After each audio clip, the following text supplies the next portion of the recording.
Assalamualaikum warahmatullahi wabarakatuh. Apa kabar anak-anakku semua? Mudah-mudahan kalian pada hari ini dalam keadaan sehat walafiat, ya, tidak kurang suatu apapun. Jangan lupa makan, ya. Kalau mau keluar tetap harus ngikutin protokol kesehatan, ya. Mari kita lanjutkan. Kita belajar tentang fluida statis, ya. Kemarin udah kita ada tekanan, hidrostatis, ada hukum Pascal, ada hukum Archimedes. Nah, kita masuk kepada tegangan permukaan zat cair dan vikositas fluida. Apa itu tegangan permukaan? Nah, kecenderungan permukaan zat cair untuk menegang sehingga permukaannya seperti ditutupin oleh suatu lapisan elastis. Nah, adanya tegangan permukaan zat cair ini karena ada apa? Karena ada gaya tarik menarik antar molekul zat cair. Nah, gaya tarik menarik antar molekul yang sejenis itu yang disebut dengan kohesi. Nah, kamu perhatikan nyamuk bisa berdiri di atas air.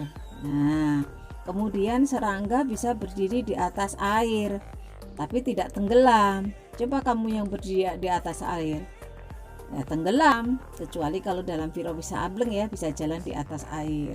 Nah, ya, karena apa? Jadi tadi tegangan permukaan, kecenderungan permukaan zat cair untuk menegang sehingga permukaan seperti ditutupin oleh lapisan, ya, yang disebut kayak lapisan elastis. Jadi ada suatu lapisan, jadi seperti kayak ada lapisan minyak gitu, ya. Kamu perhatikan nanti, ya.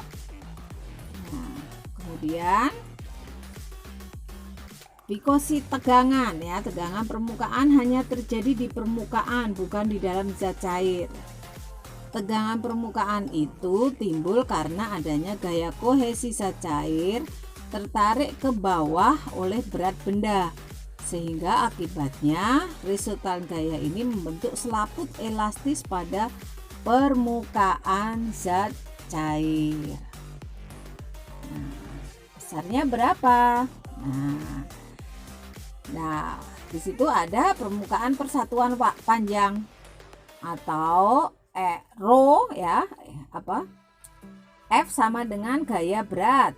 Nah, per 2L, L-nya itu panjang permukaan, ada gamma. Gamma itu tegangan permukaan, satuannya Newton per meter.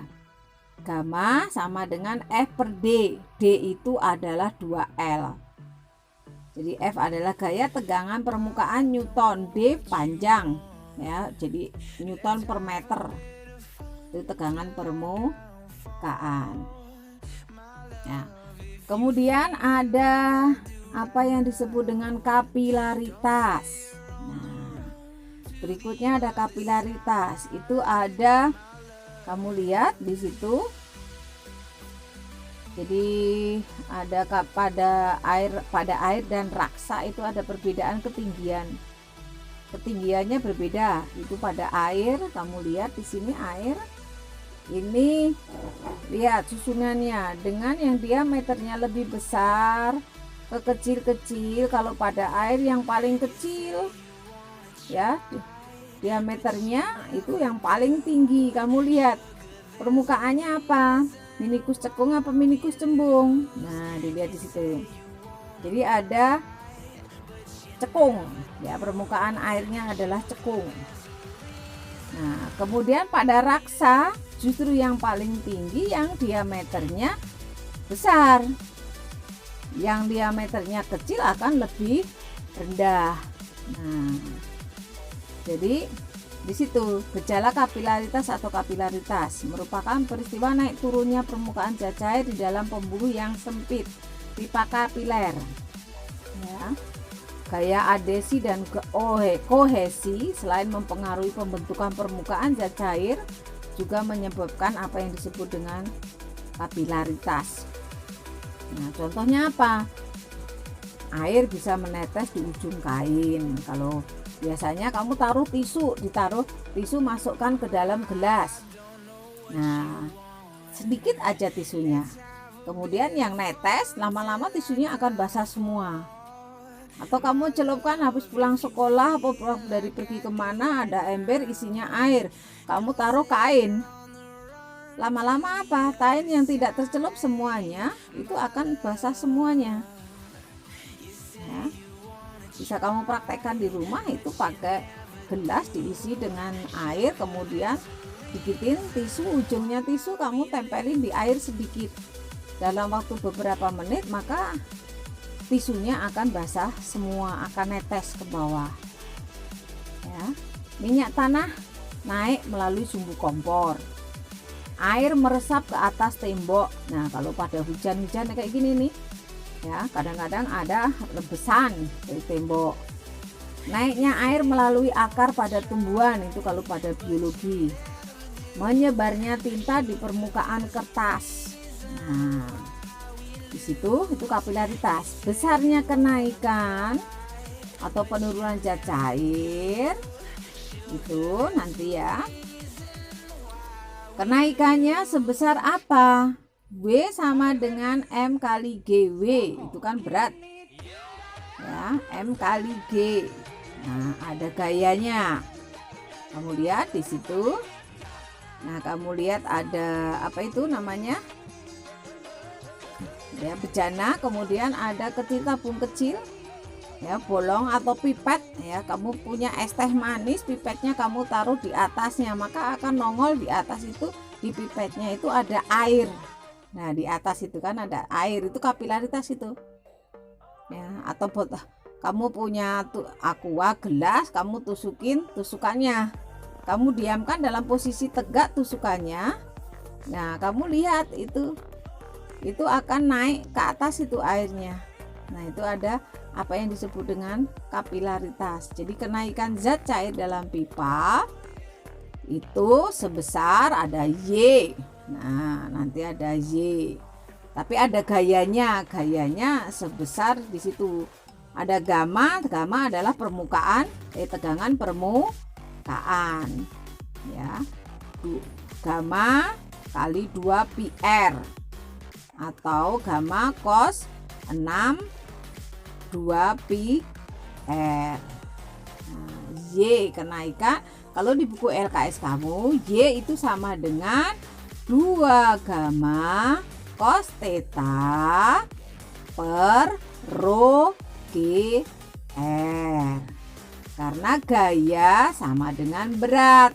Tadi gayanya adalah gamma cos 6 2 pi R, W-nya adalah rho GH 2 pi R kuadrat. Jadi H atau Y, H itu kenaikan penurunan, H Y itu sama. Kalau di buku LKS Y, kalau di sini ada H. Sama-sama kenaikan atau penurunan zat cair pada pipa, satuannya meter. Cukup jelas ya. Nah, mudah-mudahan jelas ya. Kemudian ada apa yang disebut dengan vikositas. Nah, vikositas itu kekentalan, ukuran kekentalan fluida yang menyatakan besar kecilnya gesekan di dalam fluida. Semakin besar vikositas suatu fluida, maka semakin sulit fluida itu mengalir dan semakin sulit benda bergerak di dalam fluida tersebut. Bisa kamu bandingkan antara air dengan minyak goreng, air dengan minyak goreng dengan oli. Nah, kalau iklan di TV itu kan ada iklan oli, itu kamu lihat itu fisika, itu vikositas juga, kekentalan. Kalau kamu punya oli, motor kamu diisi oli, baru diisi, kamu lihat olinya warnanya warna apa? Kuning keemasan. Tapi setelah dipakai 2 bulan 3 bulan, olinya warnanya apa? Hitam.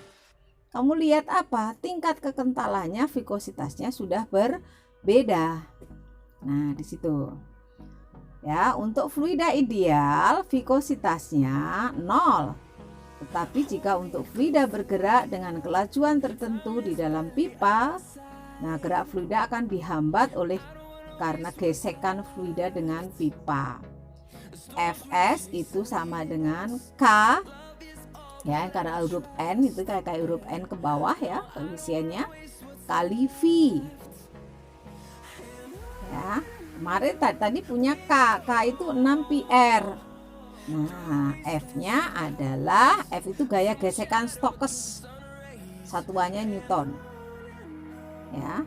6 PR ya, koefisien vikositas yang kayak huruf N panjang ke bawah itu namanya koefisien vikositas fluida. R itu adalah jari kali V kelajuan bola.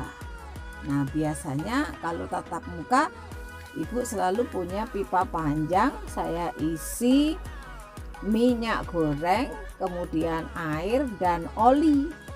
Ada gear, bola kecil atau kelereng kecil itu dijatuhkan dalam waktu yang bersamaan, maka yang diisi air itu bolanya akan turun lebih cepat dibandingkan pada minyak goreng atau oli, itu akan lebih lambat karena ada gaya gesekannya. Nah, ketika kelereng dijatuhkan ke dalam fluida, gaya-gaya itu akan bekerja pada kelereng. Ada W gaya apung, ada gaya Stokes ya. F ini yang disebut dengan gaya Stokes ya. Nah, kamu lihat di sini ada gambar. Nah, ada kecepatan terminal fluida kental. Nah, kamu lihat ada kelereng dijatuhkan ke bawah, berarti kan kelereng itu ada punya W itu M kali G. Ada gaya ke atas, nah gaya apung, ada gaya F. Nah, arah geraknya kamu lihat, perhatikan. Nah, kecepatan terminalnya itu sebesar, nah, G kali V volume ya, kali rho benda dikurangin rho fluida dibagi 6 pi koefisien vikositas dikali dengan R. Ya, G tetap percepatan gravitasi, V adalah volume, rho adalah massa jenis. Ada massa jenis bola, ada massa jenis fluida. Kemarin ada di apa? Kalau tenggelam itu pada hukum Archimedes. Ya. Ya, saya rasa itu cukup untuk fluida. Ya, ada tegangan permukaan, ada kapilaritas, ada vikositas. Terima kasih.